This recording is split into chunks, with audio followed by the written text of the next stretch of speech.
అందరికీ నమస్కారం. Welcome to Bharatanatyam మార్గం సిరీస్ ఆఫ్ ఎపిసోడ్ 7.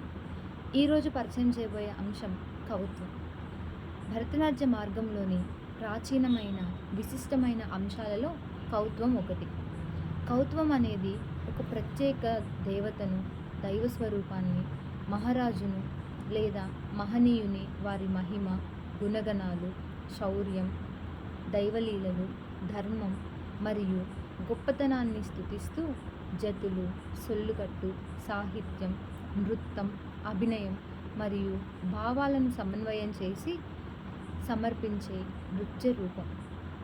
కవిత్వంలో కేవలం పదాలు మాత్రమే స్తుతించవు, జతులే స్థుతులుగా మారుతాయి, లయే ఒక అర్పణగా మారుతుంది, నృత్యమే ఒక ప్రార్థనగా మారుతుంది. ఉదాహరణకు నటేశ కవిత్వంలో పరమశివుని నటరాజ స్వరూపాన్ని, ఆయన ఆనంద తాండవాన్ని, ఆ తాండవంలోని దివ్యమైన శక్తిని నర్తకి తన నృత్యం ద్వారా ఆవిష్కరిస్తుంది.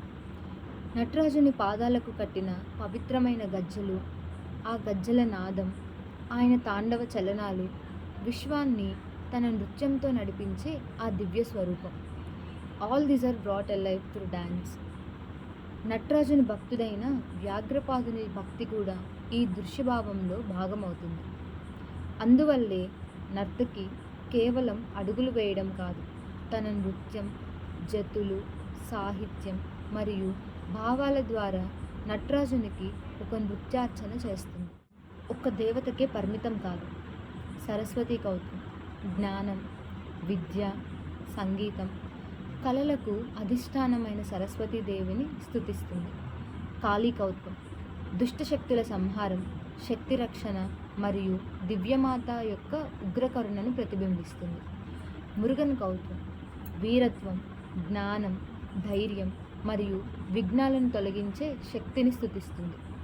రామకవిత్వం శ్రీరాముని ధర్మం, న్యాయం, కరుణ, శౌర్యం మరియు ఆదర్శ రాజధర్మాన్ని ప్రతిబింబిస్తుంది.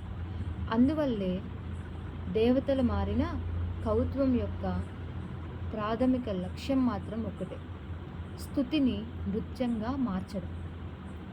కవిత్వం కేవలం దేవతల స్తుతికే పరిమితం కాలేదు.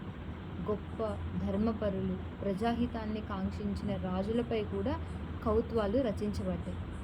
వారి ధైర్యం, దాతృత్వం, న్యాయం, పరిపాలనా నైపుణ్యం, ప్రజాసేవ మరియు సత్ప్రవర్తనలను ప్రశంసిస్తూ వాటిని నృత్య రూపంలో సమర్పించేవారు. ఈ కోణంలో కవిత్వం ఒక సాంస్కృతిక జ్ఞాపక భాండాగారం లాంటిది.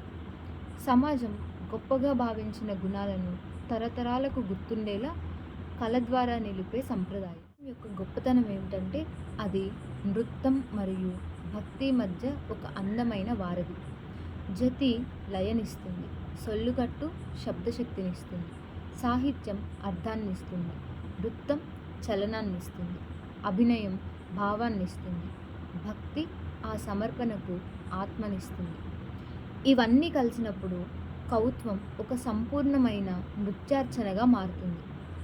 నర్తకి ఒకేసారి కళాకారిణి, భావ వ్యక్తికర్త, స్తుతికర్త మరియు భక్తురాలు అవుతుంది. నర్తకి తన శరీరం, లయ, నృత్యం, భావం, కళా సాధన అన్నిటినీ ఒక గొప్ప దైవ స్వరూపానికి లేదా మహనీయునికి సమర్పిస్తుంది. అందుకే కవిత్వం వచ్చినప్పుడు వేదిక ఒక ఆలయంగా, నర్తకి ఒక భక్తురాలిగా, నృత్యం ఒక పూజగా మారుతుంది. కవిత్వం ద్వారా మనం కేవలం దైవాన్ని స్తుతించము, గొప్పతనాన్ని గౌరవిస్తాము, మన సాంస్కృతిక జ్ఞాపకాలను తరతరాలకు అందిస్తాం మరియు మన నృత్యాన్ని ఒక భక్తి సమర్పణగా మారుస్తాం. ప్రతి కవిత్వంలో నర్తకి ఒక భక్తురాలిగా మారుతుంది, వేదిక ఒక ఆలయంగా మారుతుంది, లయ ఒక ఆరాధనగా మారుతుంది. మళ్ళీ 3 రోజుల తర్వాత మరో అందమైన అంశంతో కలుద్దాం. అప్పటి వరకు సెలవు.